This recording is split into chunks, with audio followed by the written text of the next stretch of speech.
Hello दोस्तों, कैसे हैं? 2021 बीत गया है। और अगर आप इन्वेस्टर हो तो काफ़ी अच्छा साल है। काफ़ी निफ्टी ने काफ़ी ग्रो किया है। लेकिन अगर आप एक ट्रेडर हो तो ये साल रिकॉर्ड हाई ड्रॉ डाउन दिया है। बिकॉज काफ़ी गैप डाउन हुआ है। और चाहे आप किसी भी इंस्ट्रूमेंट में ट्रेडिंग करते हो, चाहे ऑप्शंस हो, फ्यूचर हो, चाहे कैश मार्केट हो या डेरिवेटिव्स हो, आपको डेटा चाहिए रहेगा कि ये साल कैसा हुआ, कैसे बिहेव किया, और उस बेस पे आप स्ट्रैटेजीज बना सकते हो कि 2020 में आपको क्या क्या करना है। सो बस इसी के लिए मैं ये वीडियो लाया हूँ, जिसमें मैंने जैन 2021 से लेकर 31 दिसंबर 2021 तक का पूरा डेटा मैंने इधर कोलेक्ट किया है। आप इसको रेफ़र भी कर सकते हो, डाउनलोड भी कर सकते हो, लिंक मैं दे दूंगा ताकि आप उसको एज अ यूज़ कर सको। और क्या एनालिसिस मैंने किया है वो मैं पूरे डिटेल में बताऊंगा। अगर आपको वीडियो को स्किप करना है, सिर्फ फाइल चाहिए, तो लिंक में जाओ और डाउनलोड कर लो। उसके बेसिस पे आप कर सकते हो। अगर आपको सिमिलर इंस्ट्रूमेंट में अगर कुछ सिमिलर एनालिसिस करनी है तो आप इसके मदद से कर सकते हो। तो उसके लिए आपको वीडियो पूरा देखना होगा, क्या मैंने एक्सेल में क्या क्या किया है, कैसे मैंने डेटा विजुलाइजेशन को यूज़ करते हुए एक एक पिक्चर देना चाहा कि क्या हो रहा है। ठीक है, तो सबसे पहले हम रॉ डेटा लेंगे। उसके लिए आप यूज़ कर सकते हो याहू फाइनेंस। आप याहू फाइनेंस के वेबसाइट में जाओ और यहाँ पर निफ्टी का जो डेटा है पूरा वो निकाल लो। निफ्टी 50 का डेटा यहाँ पर आपको एक दिख रहा होगा, हिस्टोरिकल डेटा, तो उसमें आपको क्लिक करना होगा। जो भी पीरियड का चाहिए, जो भी डेट चाहिए वो आप ले सकते हो। हम सिर्फ 2021 का ही लेंगे। मैं अगर आपको और भी किसी साल का रहेगा या कोई ड्यूरेशन का रहेगा तो आप वीडियो में कमेंट करो, उसके लिए भी मैं वीडियो बनाऊंगा।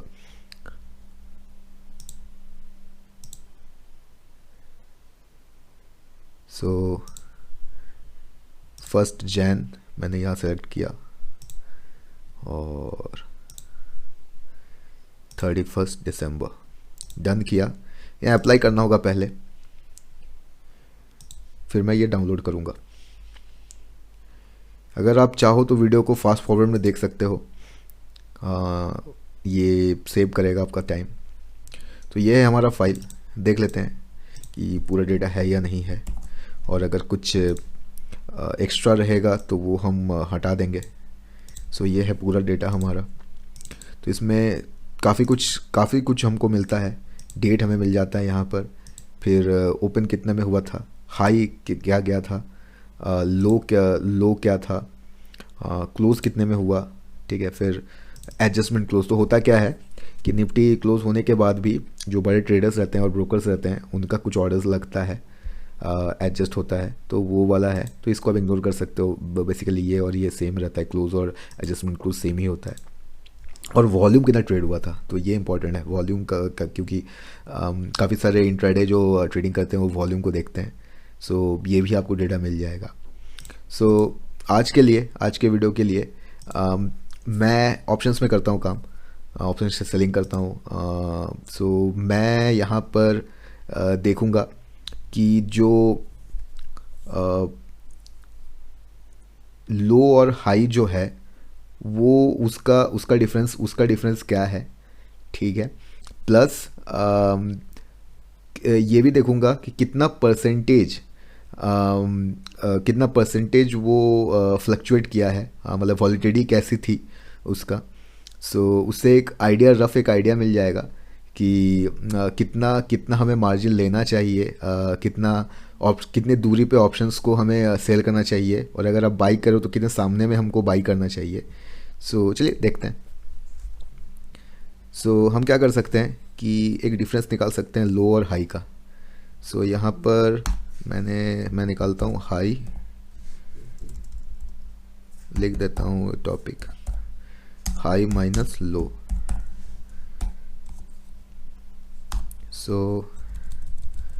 ये हाई कॉलम है, माइनस मैंने लो कर लिया।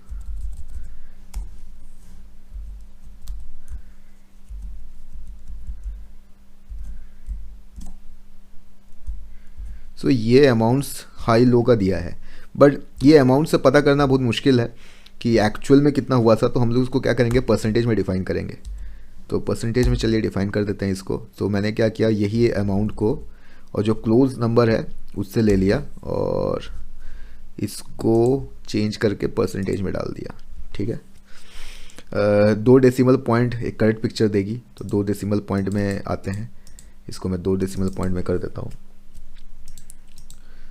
कुछ कारण से हो नहीं रहा है, हाँ चलिए हो गया।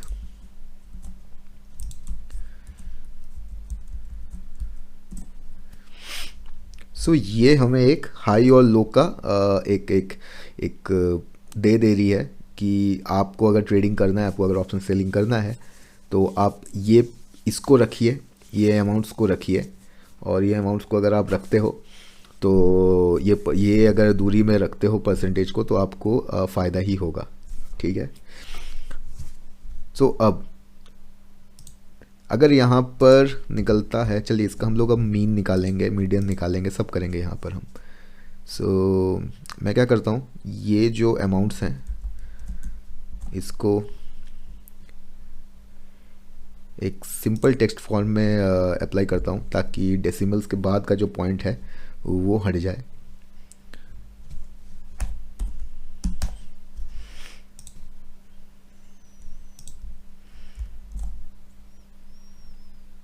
और फिर मैं सेम चीज़ फिर मैं कॉपी पेस्ट इधर ही कर दूंगा।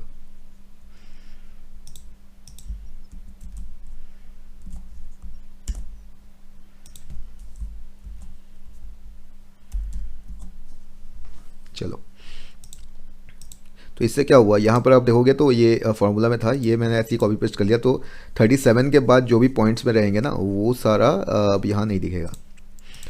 अब हम लोग करते हैं इसका एक मीन बनाते हैं, देखते हैं कि कैसा था। ग्राफ बेस्ट होता है, सो कोशिश करेंगे कि हम करेंगे कि एक ग्राफ ये कर दें। सो चलिए ग्राफ एक बनाते हैं। इसका रिकमेंडेड ग्राफ में मिल गया। सो कौन सा ग्राफ सही रहेगा,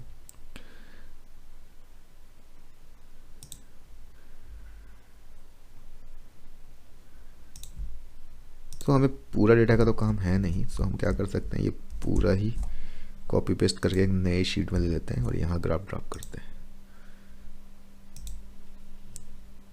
और इसका नाम दे सकते हैं वॉलेटली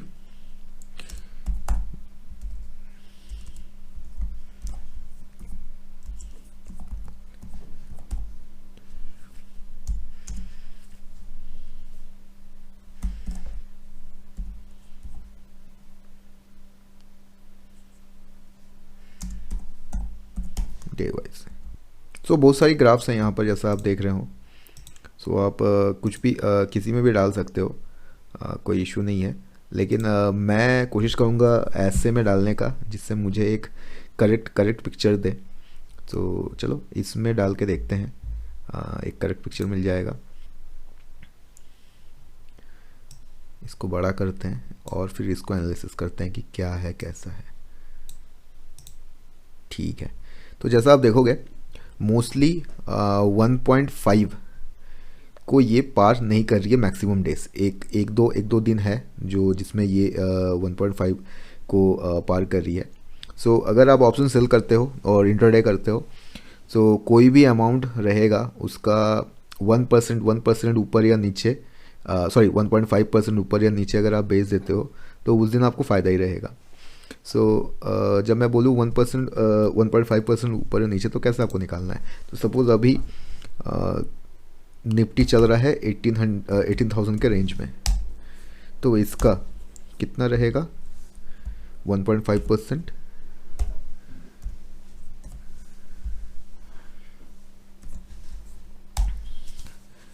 270 पॉइंट्स ऊपर या 270 पॉइंट्स नीचे।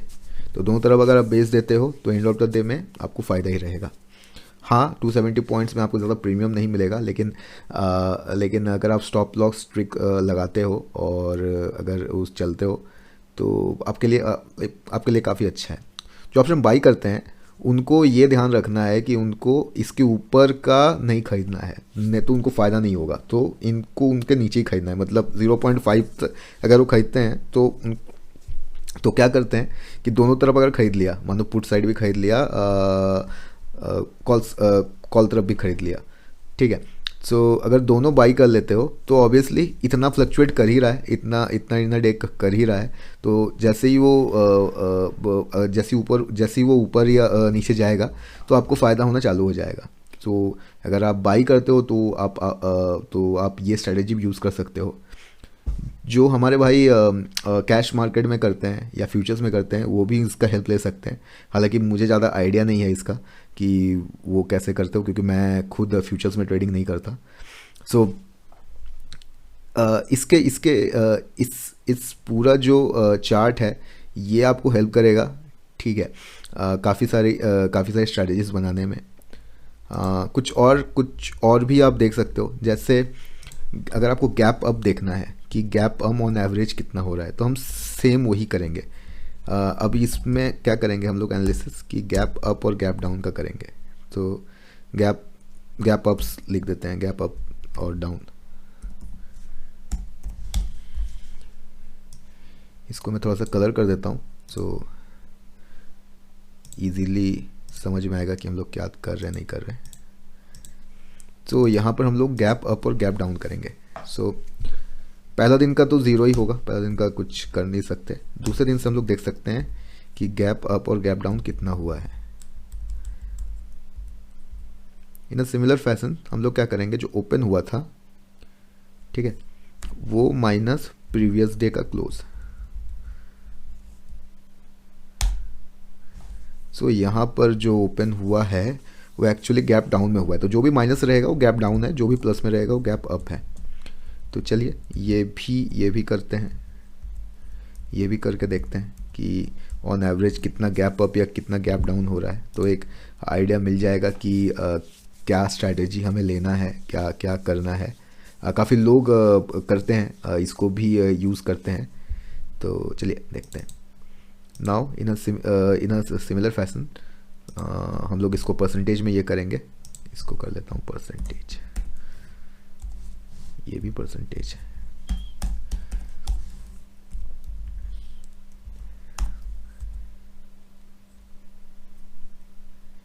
तो ये डिवाइडेड बाय, फिर से क्लोज वाला ही लेना है।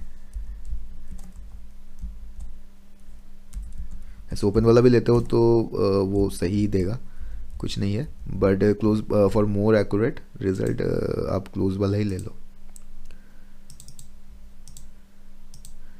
ठीक है। ये बस देखना कि जो माइनस है सो माइनस ही रहे, अगर ये माइनस में है तो ये माइनस में रहे।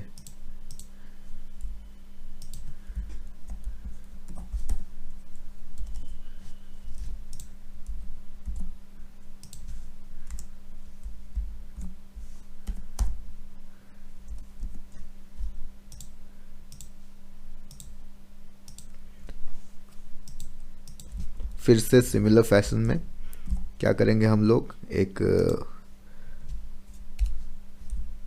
इसमें पेस्ट कर लेंगे और फिर कॉपी पेस्ट करके इसी में डाल देंगे। इससे होगा क्या कि जो भी नंबर्स रहेंगे इसके बाद वो नहीं अपीयर होंगे।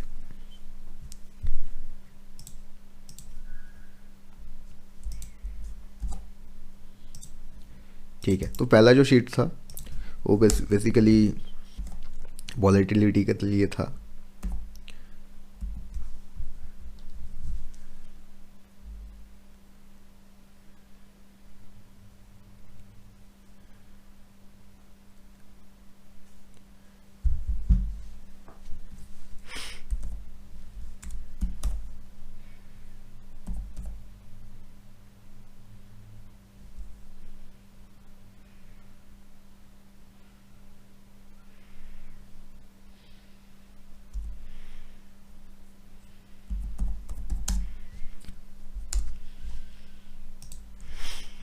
और ये जो दूसरा रहेगा ये हम गैप अप और गैप डाउन के लिए कर लेते हैं।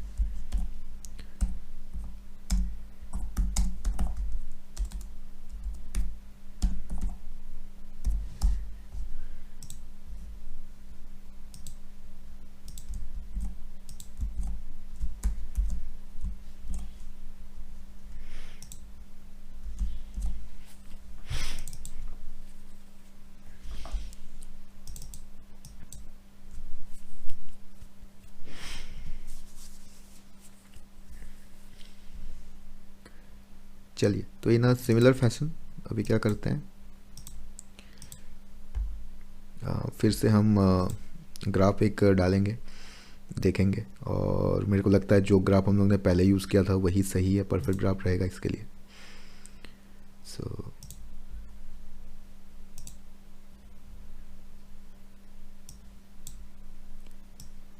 सो ये पहला वाला ग्राफ है जो मैंने आपको बताया कि ज़्यादा सही रहेगा समझने के लिए। सो अगर आप देखोगे, सो काफ़ी सारा प्लस प्लस प्लस प्लस दिख रहा है और माइनस में भी है, बट माइनस में काफ़ी कम है। जैसा कि मैंने कहा कि 2021 काफ़ी अच्छा साल था। सो गैप अप्स ज़्यादा हुई है, डाउन कम हुआ है। So this clearly shows.